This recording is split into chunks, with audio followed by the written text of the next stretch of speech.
Hey guys, I'm Dan Wardrope. I'm owner of Flexible. Today we're going to talk about how to generate great quality leads and cheap leads from Facebook.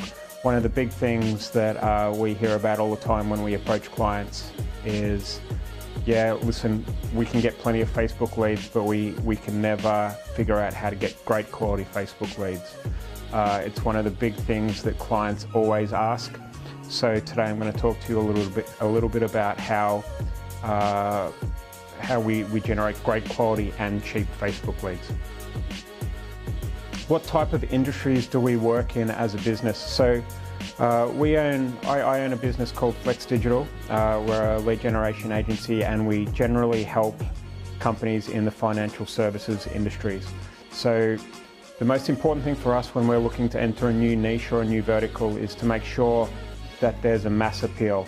Okay, so going after a local dentist or a local plastic surgeon or whatever all these people are teaching, it's not the right model for us. We need to be able to sell or help clients that have got a national type following. So for us, it's something like, mortgages, secured loans, debt consolidation, broadband.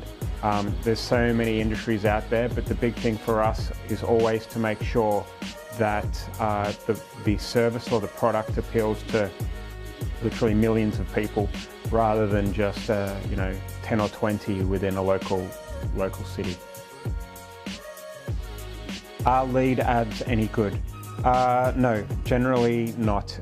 From the experience we've had, this is even worse than sending traffic to a landing page. People, it was a big thing, and I was excited about it some time ago when Facebook would say that you could fill in your name and email address and phone number automatically using Facebook's details, so the form would be pre-populated after people click on the ad.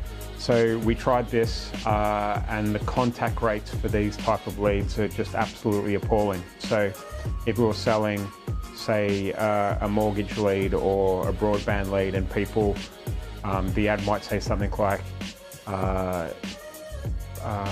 get cheaper broadband, we are 10% cheaper than BT or Sky or whatever. People would click that ad and a lead form would pop up and they would fill in those details. The problem is that they're just not a qualified buyer. So to summarize, the conclusion is that lead ads are not good at all for our service industry, the kind of people that we go after. It just doesn't work.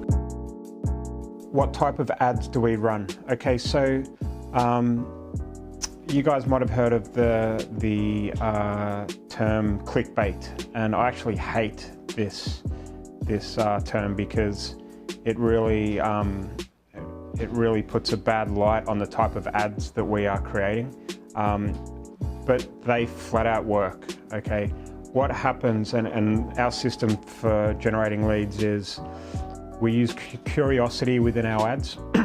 We use very short, well, we do both, but a lot of the times we start out and we do very short copy. So some kind of a tried and tested headline. You can download swipe files. In fact, we will link to a few swipe files that you guys can look at within the blog post that's associated with this video.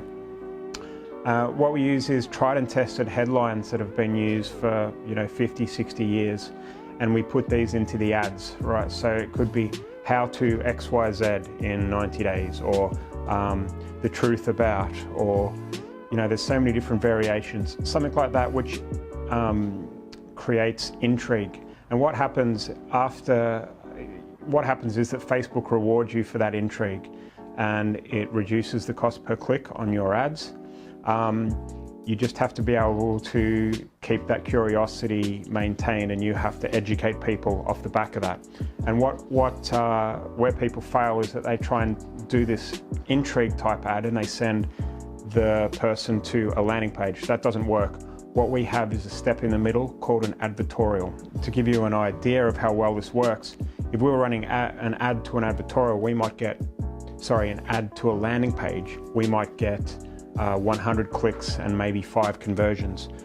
you would think that that would convert better than an ad to an advertorial to a landing page, but that's not the case, because we would get something like 100 clicks and 10 conversions, probably double the amount of conversions, even though there's that step in the middle. So if I was you guys, I would highly recommend using clickbaity type headlines and sending people to an advertorial or a blog post, and then from that blog post with a strong call to action to a landing page.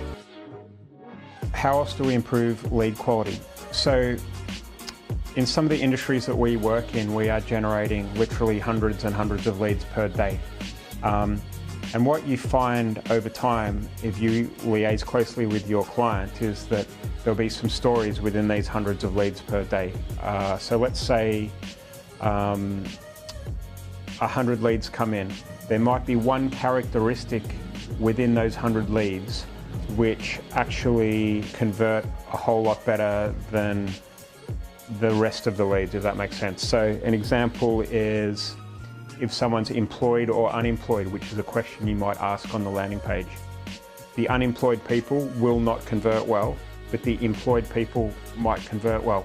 So what we do is go back to the client and say, okay, we've seen some trends in the data, and we think that employed leads, people who are employed, will convert a hell of a lot better than people that are unemployed.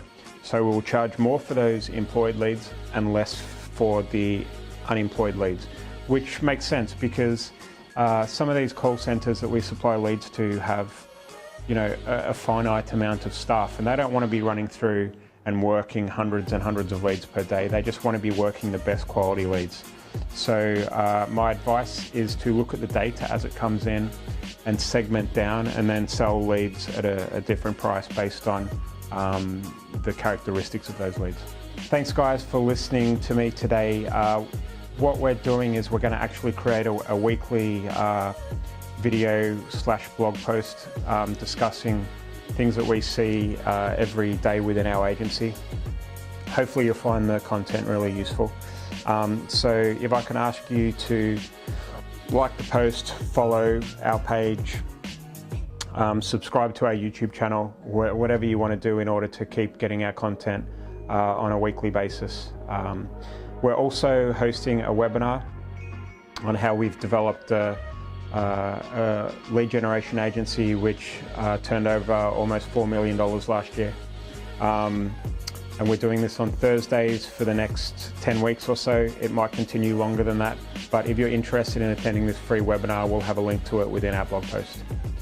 Okay, speak to you next week. Bye.